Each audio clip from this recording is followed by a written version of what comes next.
Warning, minor spoilers ahead. So, today I don't know what I saw. Today I saw Ready Player One, and it's okay. It's definitely not one of Steven Spielberg's best movies, but it's enjoyable, especially if you're a nerd. Anyone else? If you didn't grow up in the 80s or you're a big nerd, you're not going to really enjoy this. Even though the story is very simplistic and easy to follow, though the problem is both a mixture of the references and, more importantly, how the story is composed. Getting the reference out of the way. The references are heavily present but not distracting. And I know that kind of contradicts each other, but hear me out. The references are usually used very well. They're utilized very well, like in the trailer with the Iron Giant, like he's actually used in the plot, and it's nice to see the Iron Giant, even though he shoots lasers out of his eyes, and he did it in the original movie, but whatever. But then you have, like, the DeLorean, and they're like, ooh, look, it's a DeLorean, and ooh, all this, and you're like, so? It pulls so much nostalgia, especially from the 80s and modern day, that anybody born in the past 50 years will obviously love it. But it does get in your face a lot, but I'm happy to say that at least the movie's not playing off of it, because once again, the story is competent enough to follow and to enjoy. Which, speaking of the story, let's talk about the major problems of the story without spoiling the movie, don't worry. It is exposition hell.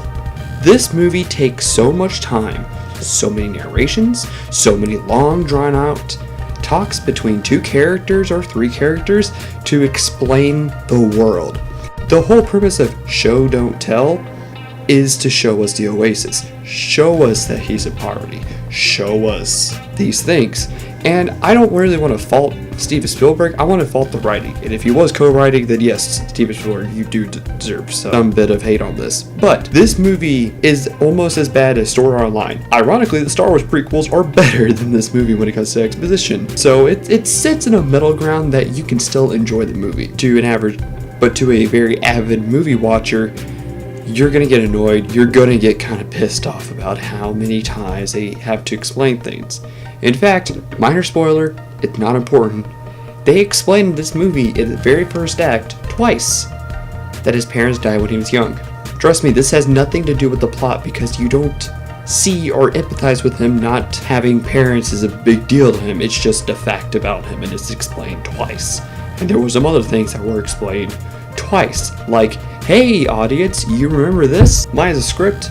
We get to like visuals. Visuals are great, and I like to rate visuals between Transformers. This is not Transformers, trust me. They do not throw crap on the screen like Transformers. There's enough stuff for you to watch it and understand where things are, but it is pushing some boundaries about too much stuff in it. But for the most part, I think an average watcher will understand what's going on and follow along. Dialogue is okay.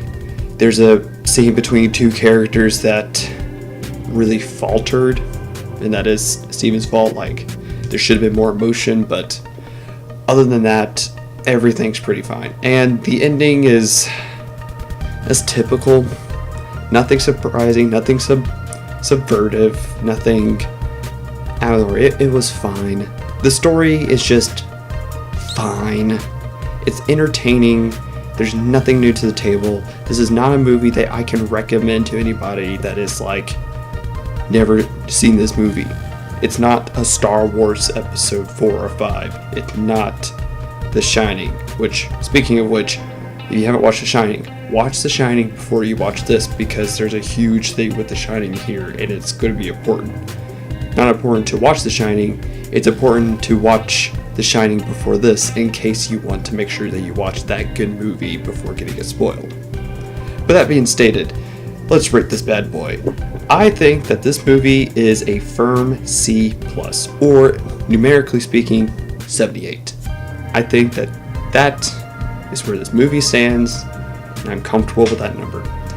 I can recommend it to anyone who was interested, because you're going to be entertained, but I think the second time that you're going to watch this is probably browsing through Netflix.